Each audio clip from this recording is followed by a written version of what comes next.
Hey guys, what's up? It's JR Cuber, and in this video we have another unboxing from the Cubicle.us. In here should be the new Shengshou Teraminx, which I am really excited for. So let's go ahead and open it up.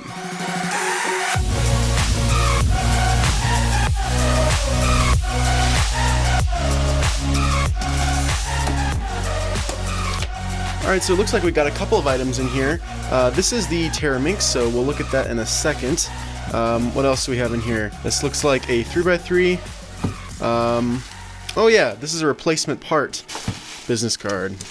Okay, so let's just take a quick look at everything we got in the box here. First of all, this replacement part is just for my Qi Wuhua, because one of the centers broke, unfortunately. So that's not super interesting. Also, this business card just caught my eye. So now it looks like there is a how to solve option on there. So I know that the Cubicle just put out a 3x3 tutorial, so I'm sure that's what that QR code will take you to. So that's just something interesting. Anyway, let's go ahead and move on. Let's see what this 3x3 is. So this looks like a new Qi sail, 6 centimeters. So this is, I guess, the second version of the big Qi sail, which I have one of those, and I'm not sure if it's 6 centimeters or if it's a little bit bigger. So it looks like they may have made this one a bit smaller, but let's just go ahead and check it out. So if you guys didn't know, Qi made a big sail a while ago, and it's basically just a Qi sail, which is usually a 57mm puzzle as normal, but this one is, I think, 6.5 centimeters, so 65mm, and this one looks a bit smaller, but it is still not the same size as a normal 3x3. And it's super obvious to tell when you're holding it. It's quite large for a 3x3, so anyway, let's go ahead and turn it. Apparently this is an updated mechanism, I think at least, so turning it, it's not quite as fast.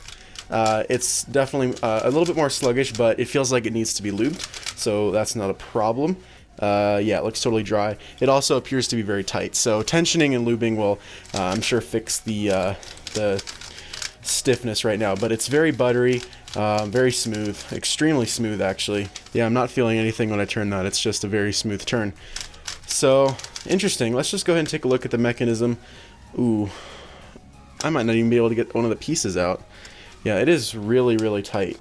Okay, so I managed to force a piece out, so let's go ahead and take a look at the mechanism. So, looks like we've got a pretty simple edge. Let's compare it to the big sail. It looks like their mechanisms are very similar. So, and then corners look pretty much identical. Looks like we've got a little bit of flash there, but yeah, the corners look the same. So it looks like these are pretty much the same mechanism. That's what I'm seeing, at least. So overall, this seems like a pretty cool puzzle. Like I said, with a bit of lubing and tensioning, this will become, I'm sure, just fine. Not sure exactly who this cube is meant for. I mean, I know it's supposed to be just kind of like a fun puzzle, but they already have a normal size sail and like a big sail, which is this one. So this one just like falls in the middle, and I'm not really sure exactly what it's supposed to be for, but maybe if you're you know, an NBA player or something with you know, just huge hands, maybe this would be a good cube for you to get when you're first starting out.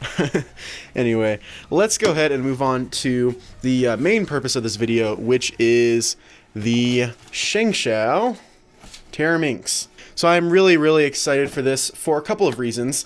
First of all, we have never seen a squared off Teraminx before, so okay, it looks like it comes with an extra set of stickers. That is pretty standard for Shengshou puzzles, so I'm not surprised. Oh, that looks really nice. Right off the bat, it's definitely very greasy, just like every other Shengshou puzzle. I will go wipe it off in a second, but I just want to finish what I was saying before. So yeah, I've never seen a non-pillowed Teraminx before, so this is the MF8 Teraminx here, and right off the bat I can tell this one's definitely smaller, which will be good, because this guy, even though it's not as big as the Teraminx, which I also own, and we'll be making a video about soon, this one is still pretty hard to handle, and the turning is pretty much atrocious. Like, it's turnable, but it's really just bad, you know. You can even just tell by the way I'm turning it now. The Teraminx is nowhere near as bad, so this is going to fit in really well with the Shengshou Gigaminx that I also have, as well as the 4x4 one as well, the Master Kilominx, I think that's what it's called, which I don't have, but they're starting to make a very nice lineup of dodecahedron puzzles. Hopefully they'll continue on and make a Teraminx. That would be awesome. But anyway, I'll be right back because I need to wipe this down because it is really greasy. Okay, so I wiped the puzzle down. It's still a little bit greasy. I'm not sure why these Shengshou puzzles are always so greasy when they first come, but that's just the way it is. Anyway, looking around at the stickers real fast, it seems like everything is placed really nicely. This sticker is coming up a little bit, so I might want to replace it. It is nice that they include an extra set. That's nice to have. I also wanted to compare it to the Shengshou Gigaminx, so we can just take a look. Do a little size comparison, see how they're going to look next to each other. So obviously they've got very similar color schemes, same shades and everything like that, so they're going to look very nice next to each other on the shelf. So yeah, just like comparing the edge length, if we line it up at the bottom, you can see that this one is definitely bigger, but overall it's really not that big to hold. So they did a good job with keeping everything the right size. So let's go ahead and do some turns, see how the turning is. Oh yeah, already absolutely miles ahead of the MF8. So this turning feels exactly like all of the other Shengshou Minxes. So it feels exactly like the Gigaminx, pretty much exactly like the 3x3 as well, just more pieces. So it's a little bit more grindy, more bumpy, just because it's moving over more pieces. Yeah, it's very smooth, a little bit sluggish, I will say, but of course it has all of that factory lube in there, so it's going to be a little bit sluggish. These outer layers, though, are bigger, are wider, so the outer layers by themselves are pretty easy to grip, and the second layers are alright, and all that kind of stuff. So just comparing it in speed, actually they're quite similar. I would, that's right, I haven't actually used this Gigaminx in a long time, but they're very similar as far as like how sluggish they are. So yeah, so going back to this one honestly even feels smoother. Like it, here, let's see. Yeah, for sure. This one is actually the smoother puzzle, which is not at all what I was expecting.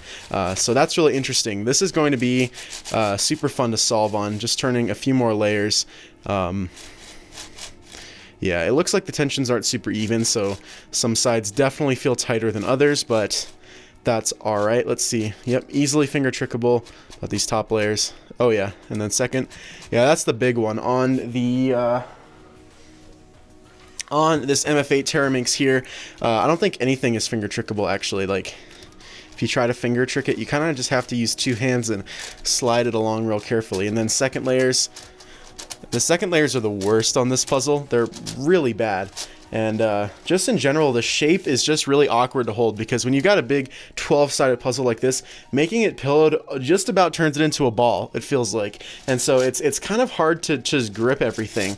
And this one feels much more natural, much easier to grip, and much easier to turn. So this one is definitely going to be much more enjoyable to solve. I've only solved this one once, and it was a struggle to get through it because things were catching really hard. It was easy to lose my place while doing an algorithm, and it was just overall not that fun. I also was going to post a full solve video of this, but I solved it the one time after I scrambled it, and I just really didn't want to scramble it again because it was such a pain to solve. But this one, definitely I'm going to record me solving it. I think it's going to be much faster than if I did it on the MF8, and I am really excited to scramble this up. So with that said, let's go ahead and scramble it.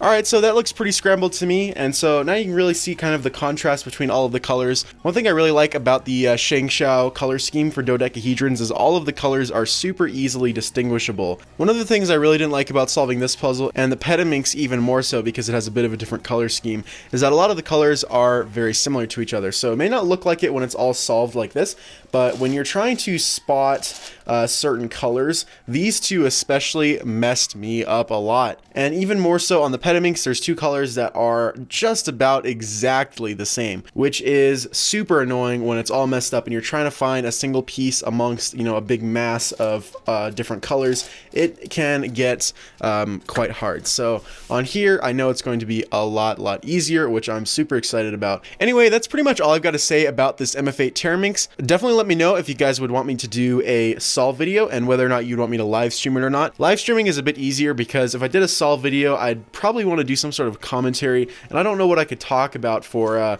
you know, 3+ hours, which is probably how long it's going to take to solve. But if I do a live stream, I can have some friends on and we can do some live Q&A, so let me know what you guys would prefer. Anyways, that is really all I've got to say for the unboxing of the MF8 Teraminx and this sort of big sale. I don't even really know what to call it. Anyways, thanks to Cubicle for making this video possible. If you liked the video, make sure to give it a like. Links to all of my social media and my Patreon are down in the description below. Thanks for watching, guys. Bye.